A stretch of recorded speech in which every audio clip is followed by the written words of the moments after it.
Hello and thanks for stopping by. This is Questprobe, the Hulk, for the Commodore 64, released by Adventure International in 1984. This was part of a trilogy of text graphical games that starred different characters. There was also a Spider-Man game, and a Human Torch and Thing game as well. The Hulk game is the first in the series, and the latter games apparently have a better game engine. Although there are graphics here, this is fundamentally a text game. The graphics are just pictures, and I guess you could consider this a little bit like playing a comic book. I'm sure that's what they were going for. The goal in all text games, and this one included, is to figure out the terms and actions needed to progress the story. There's a limit in this one to the amount of characters that you can utilize in the command window. It's limited to like 14 or 15 characters, I think, so you have to be really concise. However, some commands can be broken out into two lines, so wave fan will prompt you to finish the clause. It's a little clunky, but I guess it works. If you die, you go into limbo, and then there's this long staircase here. If you type in walk down, it will start you over. But it will remember what you've already collected, so I guess that's nice. This game uses most standard text commands for games like this. Look, inventory, or you can just type in I. The inventory command actually takes you to a specific image, which is kind of nice, and it's you looking through a sack of all your stuff. That's kind of different. Overall, I have to say here, the story is confusing.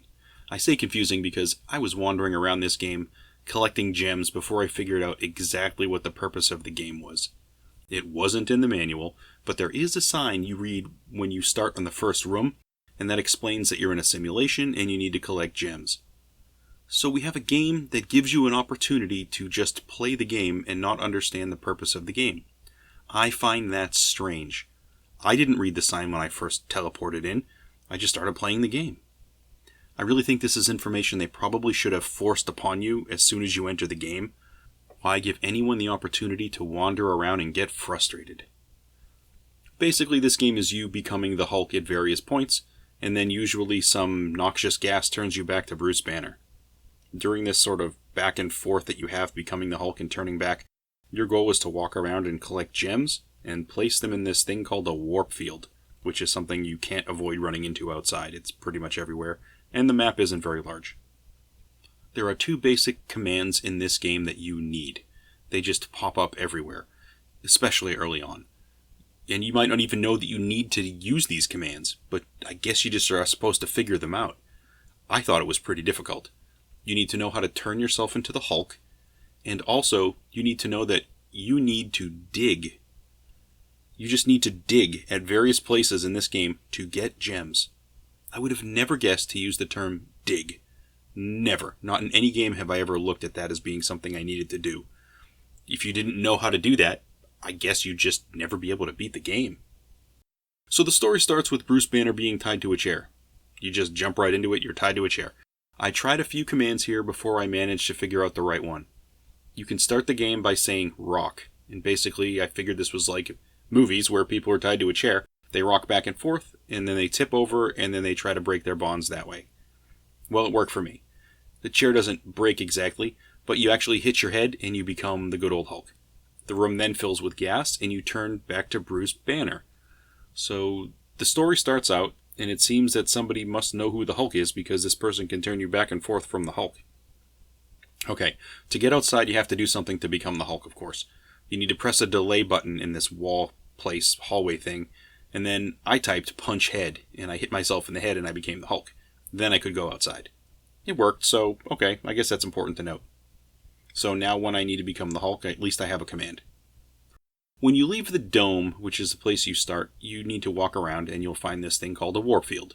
You'll understand it when you see it. It's this weird looking MC Escher type of field. It's weird. Just drop any gems you have here. Now the whole game is you just wandering around. So here you are, wander around and find gems. That's it. This is kind of where I lost all sense of what to do. I had to leave the game, basically. I had to go online and figure out what I was missing because I was wandering everywhere to find gems, and then I ran out of gems.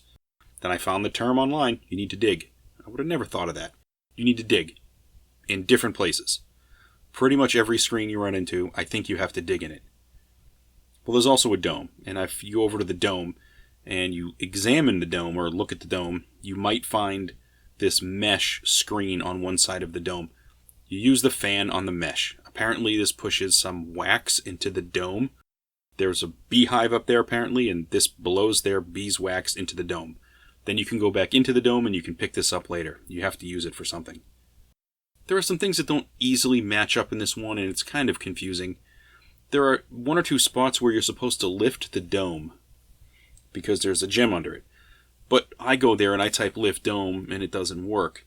Then I wandered around a bit, and then I did it again, and then it did work. So I'm guessing that there are different angles of the dome, but all the pictures that you look at of the dome, they look almost the exact same, and it's kind of a hassle. So I guess you're actually going around the dome in different angles, but it doesn't appear to be that way, so I guess there's sort of a map. I don't know. Overall, it's small if there is a map. There are not many different screens in this one, and as a result, it's sort of repetitive. You will find the same screens over and over, and by the time you're done with this one, I find myself wondering, were there even 10 different screens in total? When there is a variety on the screen, to be honest, the screens are the exact same with maybe 1 extra element overlaid in the top. That's it. Overall, being a fan of Marvel, I like it enough, but I like it enough to get stuck and then go grab a walkthrough to finish it. The whole dig thing really threw me for a loop. I would have got stuck on this when I was a kid, for sure, and I would have put this game down and never finished it. Apparently, the other games in this series identified the limits of this one and where it kind of fell short, and improved on them, so I'll have to give those a look for sure. Well, that's all I have for the Hulk for the Commodore 64. Thanks for stopping by to give this one a look, and I'll catch you next time.